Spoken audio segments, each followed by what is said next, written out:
Assalamualaikum warahmatullahi wabarakatuh. Baiklah, saya Rita Astuti dengan NIM 2419214 kelas 6E PGMI Prodi Pendidikan Guru Madrasah Ibtidaiyah. Baiklah, pada video kali ini saya akan membuat pembelajaran bersuci dari hadas besar dan hadas kecil, dan bisa disebut juga dengan tahararah, yaitu memenuhi tugas ujian akhir semester mata kuliah pembelajaran media pembelajaran berbasis TIK. Dosen pengampu yaitu Ibu Della Amrina Yusra SPD MPD. Yang pertama itu ada pengertian tahararah. Kata tahararah berasal dari bahasa Arab yang secara bahasa artinya bersihkan atau bersuci. Sedangkan menurut istilah, tahararah adalah menyucikan badan, pakaian, dan tempat dari hadas dan najis dengan cara yang telah ditetapkan oleh syariat Islam. Selanjutnya yaitu tentang najis, hadas, alat, dan cara pembersihannya atau menyucikannya. Yang pertama itu pengertian najis. Najis menurut bahasa adalah apa saja yang kotor, sedangkan menurut syara berarti kotoran yang mengakibatkan istilah atau ibadah tidak sah, seperti darah dan kencing. Cara pembersihan najis yang pertama itu istinja dan istijmar.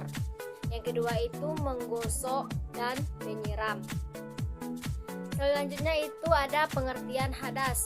Hadas secara etimologi ialah seseorang yang telah berhadas, sedangkan secara terminologi ialah sesuatu yang mengotori anggota tubuh yang bisa mencegah sahnya sholat, seperti orang yang junub, haid, nifas, dan lain-lain.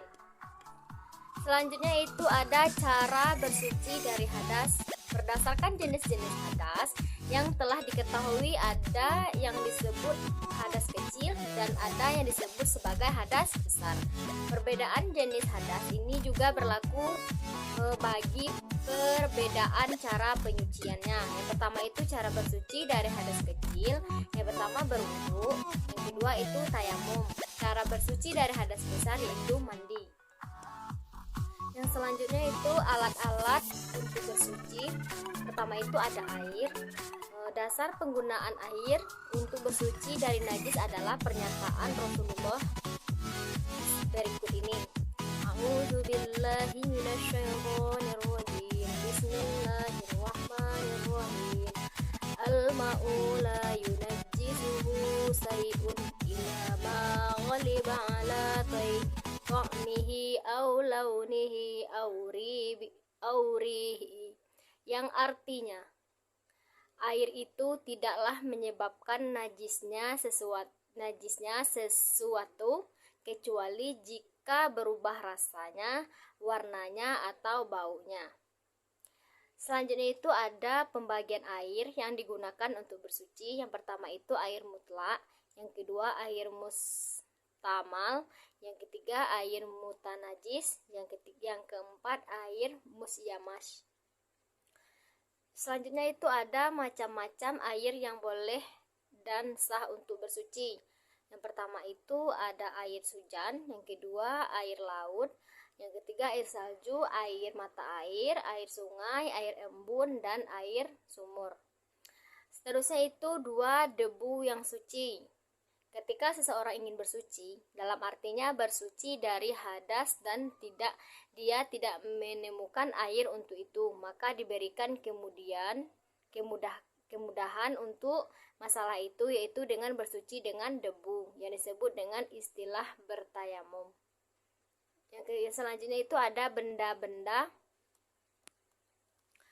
yang dapat menyerap kotoran. Yang pertama itu seperti batu, tisu, kayu, dan semacamnya.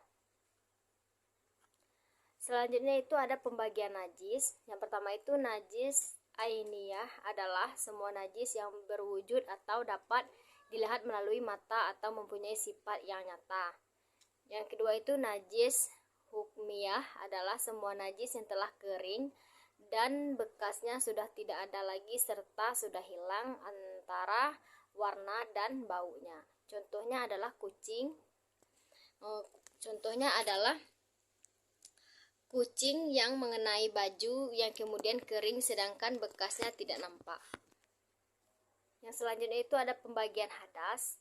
Hadas pertama itu ada hadas kecil. Hadas kecil ialah bila seseorang dalam keadaan bernajis disebabkan buang hayat selama belum beristinja, maka ia tetap dalam keadaan berhadas kecil. Yang kedua itu ada hadas besar. Hadas besar ialah seseorang dalam keadaan bernajis yang mewajibkan ia mandi sudah berhadas itu baru dinamakan ia suci dari hadas besar.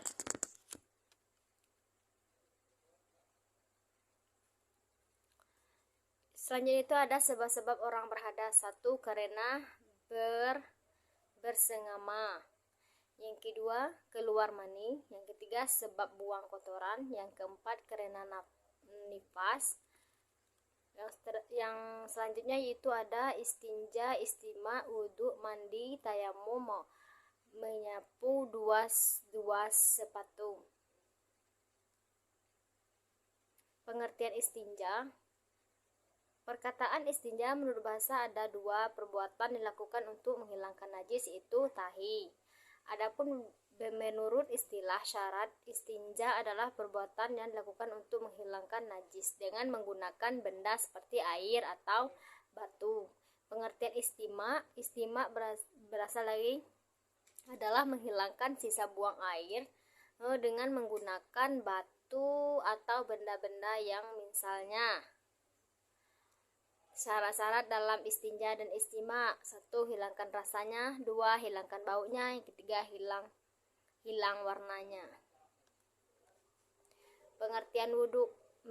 Menurut bahasa, wudhu artinya bersih dan indah. Sedangkan menurut istilah syariah Islam artinya menggunakan air pada anggota badan tertentu dengan cara tertentu yang dimulai dengan niat guna menghilangkan hadas kecil. Wudhu merupakan salah satu syarat sahnya sholat. Orang yang akan sholat diwajibkan berwudhu lebih dulu. Tanpa wudhu sholatnya tidak sah.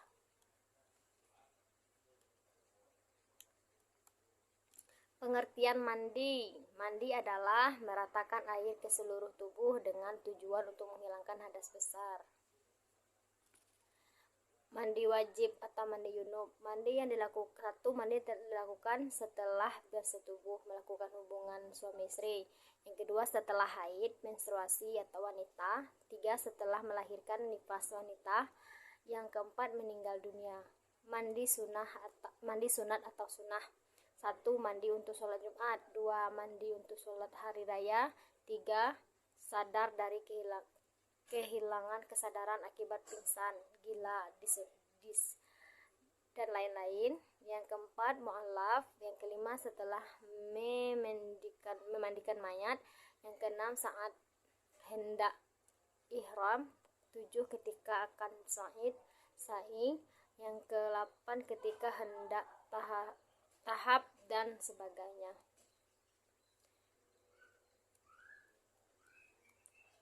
Mungkin itu saja yang dapat saya sampaikan. Lebih dan kurang saya mohon maaf. Saya Rita Astuti mohon undur diri jika ada salah kata, salah ucap. Wassalamualaikum warahmatullahi wabarakatuh.